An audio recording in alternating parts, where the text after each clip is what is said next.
Merhabalar, Brand Talks'tayız. Bugünkü konuğum, kariyerimin ilk yıllarında tanıdığım bir isim, Apsis Danışmanlık kurucusu İbrahim Selçuk Altındağ. Hoş geldiniz. Hoş bulduk, merhabalar. Merhabalar. Şimdi size çok fazla sorum var ama ilk önce Apsis Danışmanlığı ve sizi tanımak istiyorum. Evet, davet ettiğiniz için teşekkür ederim. Sağ olun. Ben İbrahim Selçuk Altındağ. Apsis Danışmanlık Hizmetleri kurucusuyum. Halihazırda da genel müdür olarak faaliyet gösteriyoruz. İstanbul'da mukim bir şirketiz. Apsis Danışmanlık Hizmetleri, devlet destekleri alanında faaliyet gösteren bir danışmanlık şirketi. Devletin birçok alanda bakanlıklar ve kurumlar nezdinde verdiği desteklerde işletmelere danışmanlık hizmeti veren bir kuruluş. Şimdilik bu kadar. Tamamdır, teşekkür ederim. Şimdi o zaman Apsis Danışmanlığı'nın bir şirkete hangi hizmetleri verdiğinden bahsetmek istiyorum. Çalıştığımız alana bakıldığında bizler Ticaret Bakanlığı, Sanayi Bakanlığı ve kuruluş odağında KOSGEB, TÜBİTAK ve Kalkınma Ajansı gibi kurumlarla bu kurumların, bu bakanlıkların çeşitli programlar, projeler adı altında işletmelere sunduğu devlet desteği, hibe, geri ödemeli, geri ödemesiz destekler konusunda biz işletmelere danışmanlık hizmeti veriyoruz. Bu kimi zaman işletmelere bir proje hazırlanmasını gerektiriyor. Kimi zaman uzun süreli, uzun soluklu başvuru yapılmasını gerektiriyor. İşletmelerin nihayetinde bir geri kazanım elde etmesi için bu bakanlıkların sunduğu destek programlarını işletmelere kazandırmak için A'dan Z'ye danışmanlık hizmeti veriyoruz. Teşekkür ederim.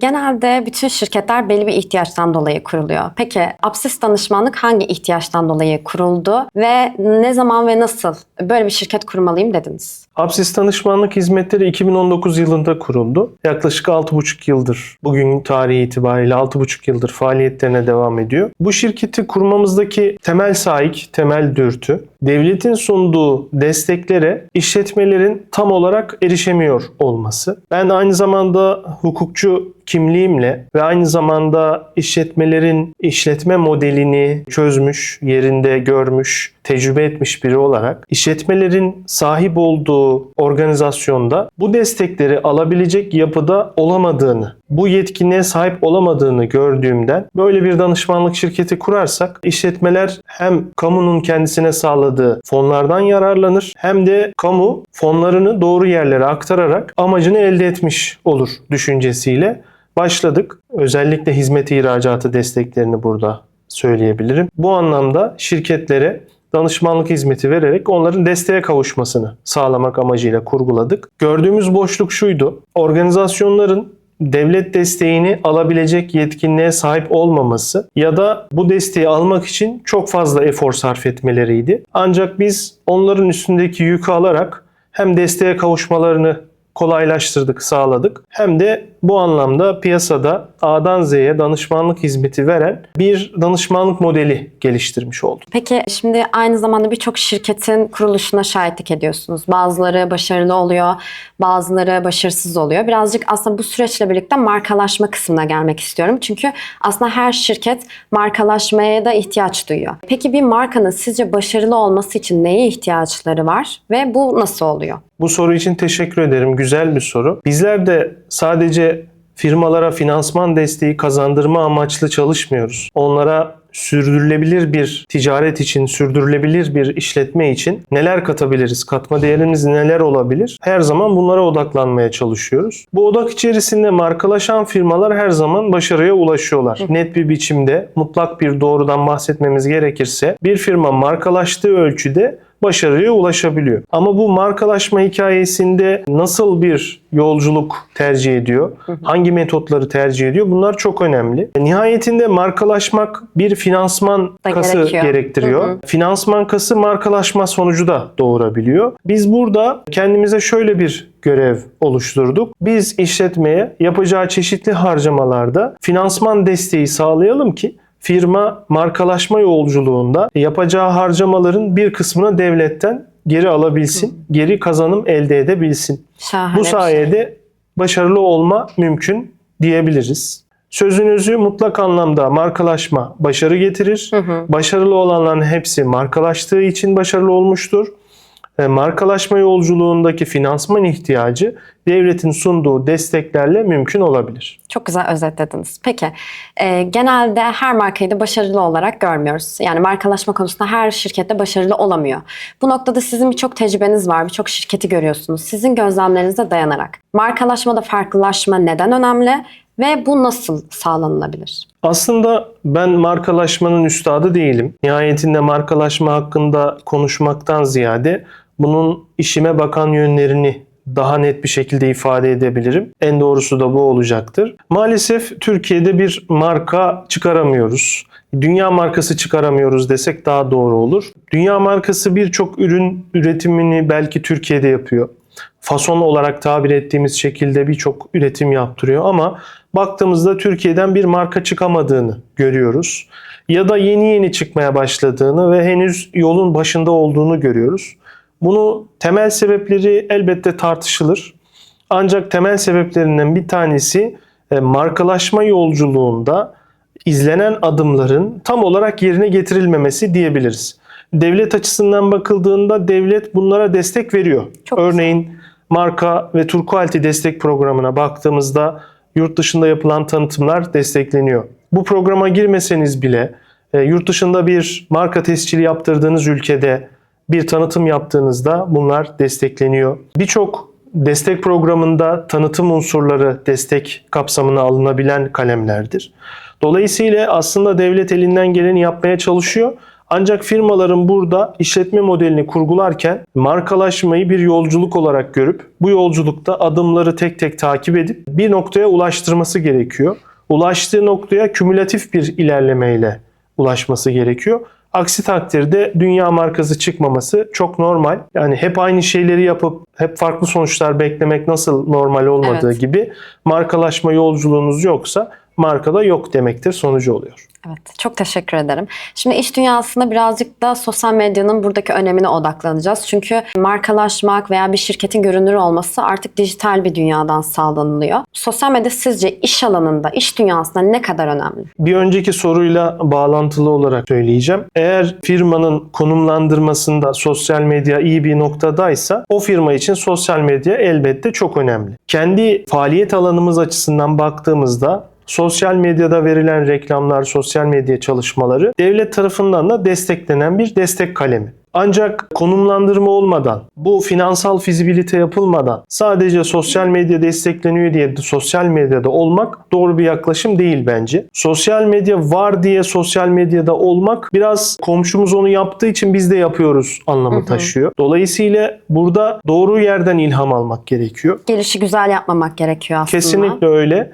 Gelişi güzel yapıldığında dahi biz destek alabiliyoruz. Bu Evet. bize has bir durum değil, devlete has bir durum. Devlet bunun desteğini verebiliyor. Ancak isabetli olmasını istiyor doğal olarak. Biz de öyle olmasını istiyoruz. Sosyal medya var diye değil, örneğin bugün LinkedIn'deyseniz o mecraya yönelik hamleler yapmak zorundasınız. Instagram'daysanız o mecraya yönelik hamleler yapmak zorundasınız. Az önce de belirttiğim gibi bu işlerin uzmanı olmadığım için sadece dışarıdan bir vatandaş gözüyle baktığımda var diye bir şeyi kullanmamak gerekiyor. Stratejiyle ilerlemek gerekiyor. Çok teşekkür ederim. Çok güzel özetlediniz siz de kendi bakış açınızı. Peki sağlık sektörüyle özellikle uzun yıllardır çalıştığınızı ben biliyorum. Bu noktada son çıkan sağlık yönetmeliği, tanıtım faaliyetleriyle ilgili bir yönetmeliğimiz var bizim. Bu konuda bizi birazcık bilgilendirebilir misiniz? Tabii ki. Bir hukukçu kimliğiyle de aslında çok üzerine düştüğümüz bir konu. Yer yer müşterilerimizi ve sektörün paydaşlarını bilgilendirdiğimiz bir konu. Sağlık hizmetlerinde tanıtım konusu. 2025 yılının Kasım ayında yeni çıkan bir yönetmelik. Bu yönetmelikte sağlık turizmine yönelik kıstaslar da belirlendi. Sağlık turizmi haricinde olan ölçüler de belirlenmiş oldu. Temel olarak burada yapılan şuydu. Sağlık hizmetlerinde tanıtım yaparak rekabete aykırı gitmek engellenmek isteniyor. Bu doğal bir durum. Çünkü sağlık hizmetleri bir ürünle kıyaslanamaz. Bir ürün satışıyla kıyaslanacak derecede bir hizmet değildir. Burada belirli etik ilkelere uygun ilerlenmesi gerekir. Sağlık kurumlarından temel istenen buydu. Gelen yönetmelik doğru bir yönetmelik. Ama tartışılan tarafları elbette olacaktır. Zaman içerisinde değişiklikler yapılacağını ben düşünüyorum. Umarım. Henüz bu konuda biz olgunluğa erişmiş bir sektör değiliz. Hukuken de baktığımızda böyle.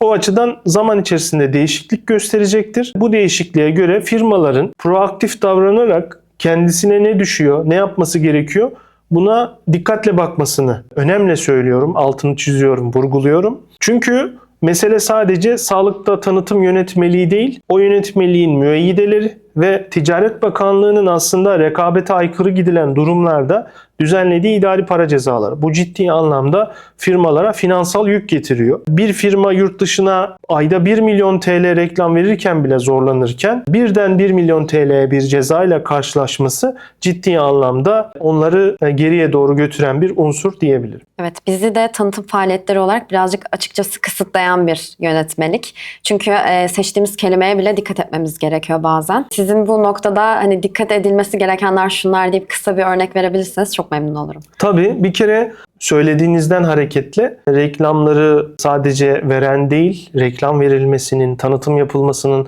emrini veren kuruluşlar değil, bu anlamda bu hizmeti yerine getirenlerin de bir takım sorumlulukları olur hukuki anlamda. Dikkat etmek çok yerinde bir yaklaşım. İkinci olarak şunu söylememiz gerekir. Sağlıkta tanıtım yurt içerisinde tamamen yasaklanmış bir unsur. Ona bir takım istisnai kaideler çizilmiştir. Buna dikkat edilmesi gerekir. Sağlık turizmi açısından bakıldığında yurt içine sunulan reklam çalışması ya da tanıtım çalışması gibi değerlendiremeyiz onu. Dolayısıyla burada sağlık turizmine yönelik söylemem gerekirse sağlık turizminde öncesi sonrası fotoğraflarını yayınlamak ya da sponsorlu tanıtım yapmak bunlar yasak olan şeyler değil. Ama iç piyasaya baktığımızda bunların tamamı yasak. Evet. Bu şu aslında devlet erkinin sağlık hizmetlerini sunarken vatandaşa karşı etik ilkelere dikkat etmesinden ve rekabete aykırı gidilmemesinden hareketle sunduğu bir hükümler silsilesi. Ama sağlık turizmi açısından bu yok. Çünkü sağlık turizmi aslında bir ticaret, hizmet ticareti. Hizmet ticaretini yapabilmek için yurt dışına hizmet satabilmek için açıkçası before after'dan tutun da sponsorlu reklama kadar hepsinin verilmesi gerekiyor. Şimdi aslında sizin tarafınızdaki kısımlarla ilgili birkaç soru soracağım. Bu zamana kadarki tecrübelerinize dayanarak şirket kurmak isteyen veya kuran, bu işe yeni başlayan kişilere ne tavsiye edersiniz? Bu çok geniş kapsamlı bir soru. Evet. Kolay değil buna cevap vermek. Her noktadan tutabilirsiniz. Yani odağınız tamamen para kazanma modeli üzerine kurguluysa burada cevabı değişir. Odağınız tamamen hukuki meselelerse odağınız değişir. Burada şunu tavsiye edebilirim. Artık bilgiye erişim sınırlı değil eskisi gibi. Yapay zekanın çıkması bilgiye erişmemizi sağlıyor. Ancak bizim önümüzde bekleyen bir dezavantaj var. O da dezenformasyon. Yani yanlış bilgi nedeniyle yanlış hareket etmek söz konusu olabilir. Burada her zaman işletmeler eğer startup hükmündeyse şunu tavsiye ederim. İş modellerinde hareket eden benzer şirketleri araştırmaları, onların işletme modellerini çözümlemeleri, kendilerine o iyi uygulamaları adapte etmeleri onlar için faydalı olacaktır. Yeni kurulan startuplara burada söyleyebileceğimiz şey finansmana erişim noktası olacaktır. Çeşitli kurumların imalat sektörüne veya yazılım bilişim sektörüne, telekomünikasyon gibi, bilimsel araştırma, Ar-Ge gibi faaliyetler yürüten, startuplar kuran firmalar için sunduğu bir takım destekler var. Bu desteklerden yararlanarak aslında iyi bir finansman imkanı elde edebilirler. Elde ettikleri finansman sayesinde zaten istedikleri kalite düzeyine ulaşabileceklerdir. Son soru olarak size bir soru sormak istiyorum. Size ilham olan 3 şey nedir? Evet, bunlara karar vermek çok kolay değil. Bana ilham olan 3 şey nedir derseniz. Birincisi ilham verici insanlarla bir arada olmak. Bir kere onlara olan yakınlığın sonucunda size de bir ilham oluyor. Nihayetinde ilham verici kişilerle birlikteyseniz sonucu siz de ilham verici bir kişi olabilirsiniz. Standart bir klişe vardır. Etrafınızdaki 5 kişinin ortalamasısınız gibi. Bir arada yaşamanın verdiği bir ilham var. Dolayısıyla ilham verici insanlarla bir arada olmak bence birinci nokta. Çok güzel bir cevap. İkinci nokta sürekli gelişim halinde olmak, sürekli öğrenmek. Bunu belki hayat boyu öğrenme tırnak içerisinde olarak ifade edebiliriz. Bir insan hayat boyu öğrenme metoduyla yaşarsa o insanın yanılma payı da çok ciddi azalıyor. İlham alma payı çok fazla oluyor. Üçüncü noktaya ısrarlı takip diyebilirim. Israrlı takip olduğunda metodunuzun doğruluğunu en büyük olasılıkta anlayabilirsiniz. Ne kadar doğru, ne kadar yanlış. İlham veren insanlarla birlikte hayat boyu öğrenme kültürüyle kendinizi yoğurup ısrarlı bir takip yaptığınızda sonuç her zaman başarılı olacaktır. Mutluluk arayan içinde sonuç mutluluk olacaktır aslında. Çok teşekkür ediyorum. Rica ederim. Paylaştığınız bilgiler için, kendi fikirleriniz için, geldiğiniz için de ayrıca Ben teşekkür ederim. Brand Talks'un bu bölümünde konuğum Apsis Danışmanlık kurucusu İbrahim Selçuk Altındağ'dı. Bir sonraki bölümde görüşmek üzere. Hoşça kalın.